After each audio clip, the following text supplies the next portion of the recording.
Si vous me parlez de sport, je vous parlerai d'équitation. Si vous me dites que c'est trop facile, je vous dirai qu'il faut essayer avant de tirer des conclusions de ce genre. Si vous me demandez pourquoi je monte, je vous dirai que c'est essentiel pour moi vivre. Vous avez besoin d'eau pour vivre. Moi, j'ai besoin d'équitation.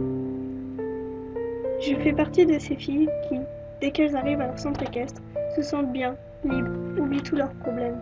Si vous me dites que je suis bizarre, je vous répondrai que je suis passionnée.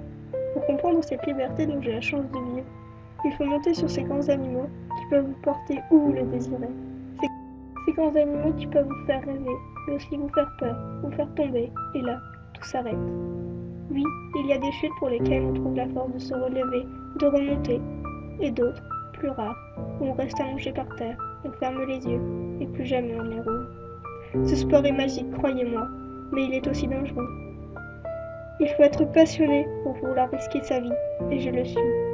Grâce à ce sport, j'ai appris à être patiente, à travailler encore et encore jusqu'à être parfaitement satisfaite du résultat. J'ai appris à me battre, à corriger mes erreurs pour aller de l'avant.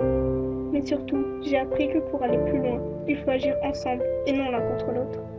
Ne faire qu'un avec sa monture, ne serait-ce qu'une heure, c'est déjà merveilleux. On ne renonce jamais aux chevaux, vous savez. Ça fait 10 000 ans que les humains tentent de dresser des chevaux.